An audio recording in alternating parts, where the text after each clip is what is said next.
Hello, LadyKeziah here.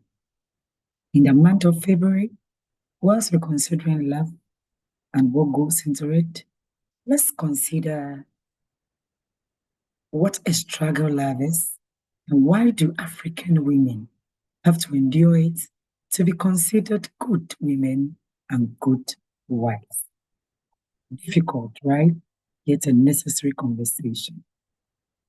Ladies and gentlemen, in this video, help me to confront a painful but necessary truth.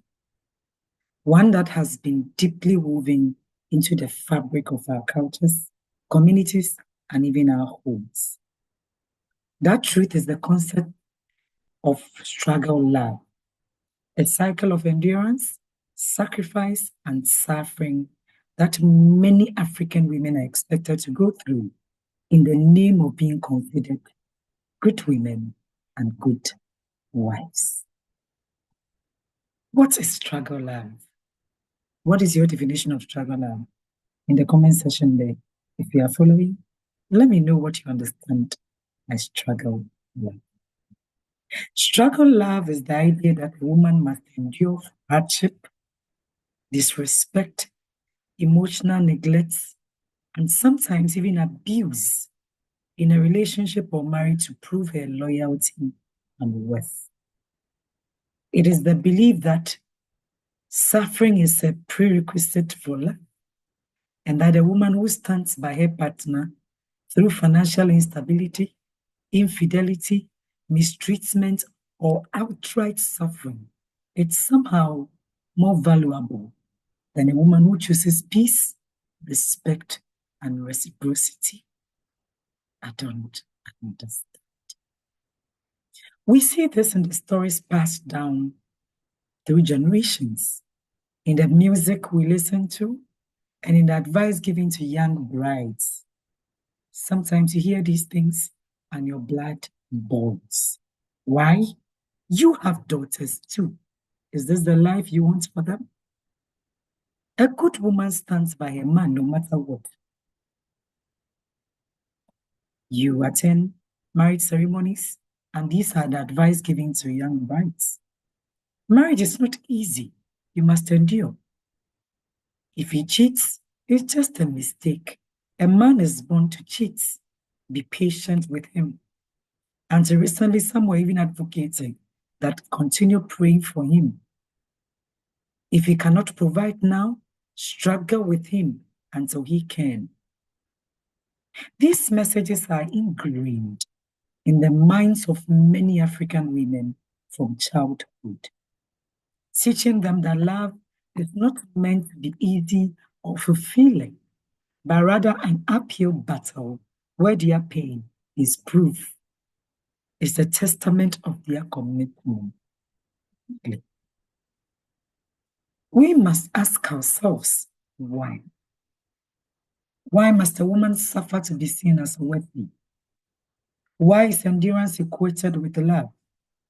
And why are African women in particular burdened with the expectation of struggle in relationships?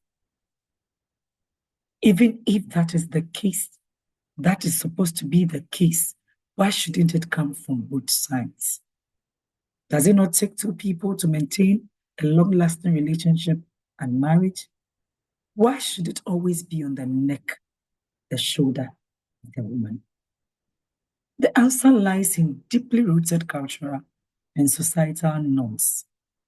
Historically, African women have been positioned as the backbone of their families and communities. And yet we say it is a man's world. The men are the leaders and all that.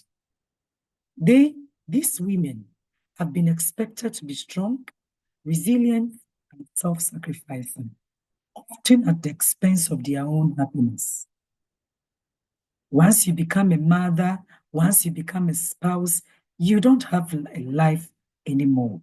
You are to sacrifice for these two to survive, even at your own survival. While resilience is a powerful trait, it should not come at the cost of a woman's dignity or emotional well-being. The glorification of struggle love is also tied to economic and social power dynamics. Many women are encouraged to stay in unhealthy relationships because they lack financial independence or fear societal shame. The society would judge them, so they would have to die in order to gain martyrship out of struggle love. Women who walk away from toxic marriages or refuse to settle for less than they deserve are often labeled as too modern, too independent, or not wife material. But a man who refuses to struggle is seen as having high standards or simply knowing his worth. He's not supposed to belittle himself and stay with that miserable woman. Yes, you get his own family who are also, women, telling the man to walk away because the woman doesn't deserve him. But a woman is supposed to die, carry the relationship, and if it doesn't work, it is her fault. So she has to go through every form of endurance to make that relationship work.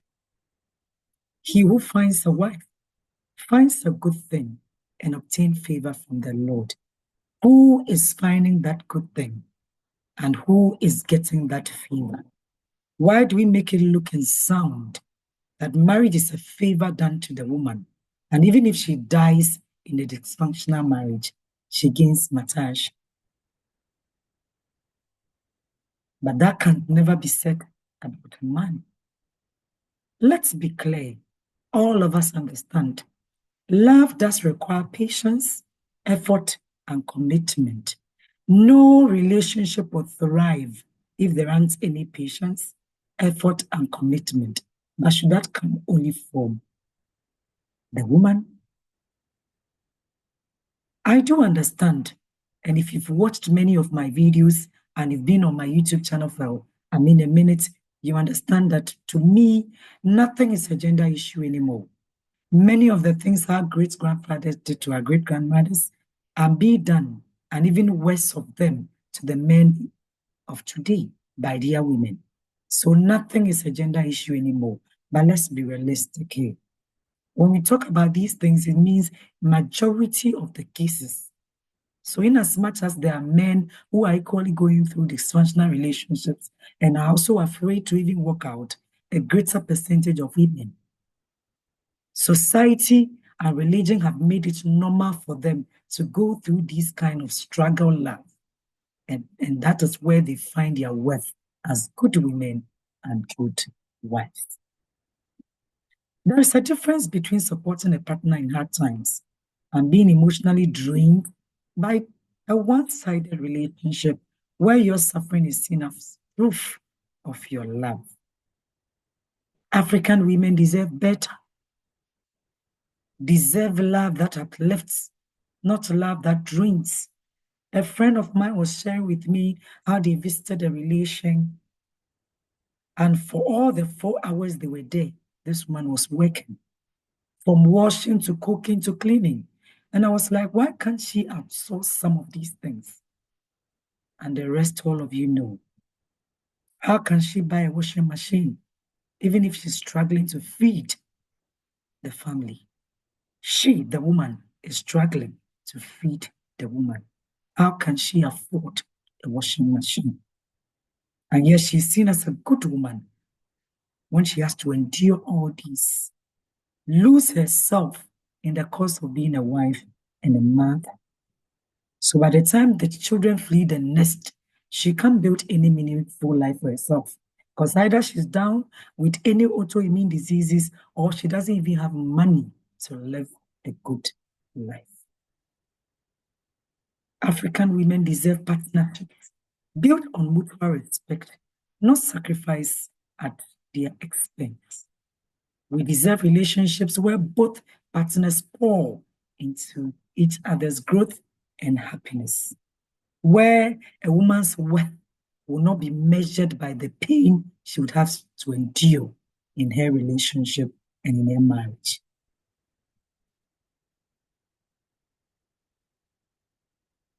Both partners must pour into each other's growth and happiness, not where one gives endlessly while the other simply.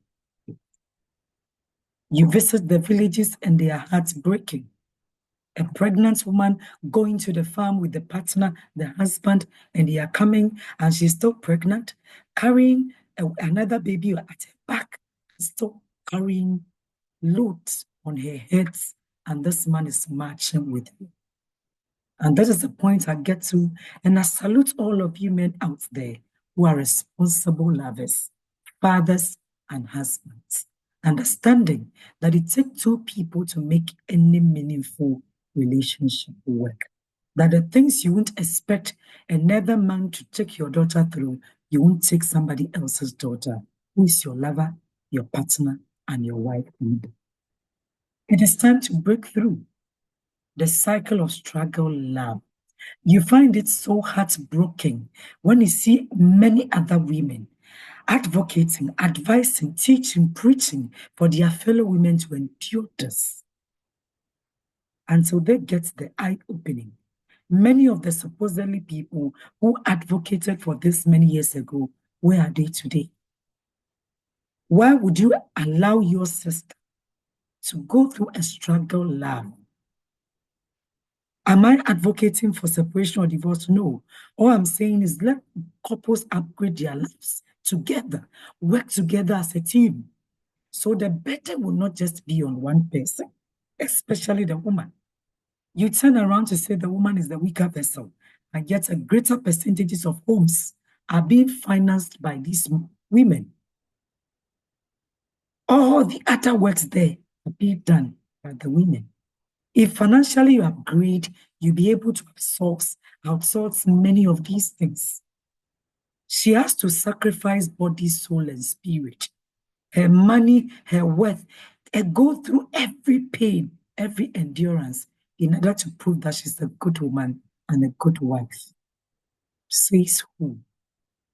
It is time to break that cycle. Would you want your daughters to go through this? They are watching. And chances are they will repeat the same cycle until you, the man, arise to break that cycle. It is time for our communities to redefine what makes a good woman and a good wife. A good woman is not the one who endures unnecessary pain. She is one who knows their worth, demands respect, and receives love that nurtures her soul. So whilst you're out there finding your happiness and thinking the burden, all the pain, the endurance, every contribution that is supposed to make the home thrive is supposed to come from the woman. Does that make you the leader that you are supposed to be? To all the African women watching, listening, you do not have to suffer to be loved. No matter your background, you are worthy of love, a love that is thriving, a love that can equally pour into you. You do not have to endure struggle to prove your worth. And you do not have to break yourself to build somebody else and to build a community. This is why, just like I said, I salute a greater percentage of the men out there who are really supporting their spouses, being the lovers, the partners, the husbands that they are supposed to be. That your partners always go to bed with a prayer in their hearts for you because you have transformed their lives.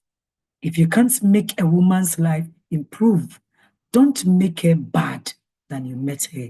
Don't make her miserable just because she's decided to build a life with you. True love does not require suffering. True love does not require suffering. In as much as you will not expect your brothers to endure suffering in the name of marriages, why do you expect other people's sisters to endure that suffering from your brothers? And it is heartbroken to see many women thinking it is normal for other women to go through all this unnecessary dysfunctionality to make their relationships work. You expect that from other women, and yet you don't expect that your sisters will go through that from other men. So you find many in-laws who see their daughters-in-laws as their rivals, and yet they are praying for their daughters to have good marriages. What kind of people are we? If you don't want your daughters to have suffering love, why do you expect other people's daughters to endure that from your sons and your brothers? True love does not require suffering, as we've been socialized to accept. It requires balance, effort, and mutual care. Mutual care. Not just for the woman to pour and to take the man as a child, her firstborn, who is taking the woman as his first child.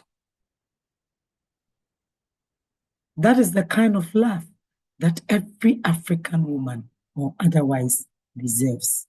The love that will make a woman give her all and provide all, because she's equally poured into, and both the spouse, the husband and his wife, feed, nourishes, and nurtures one another and each other.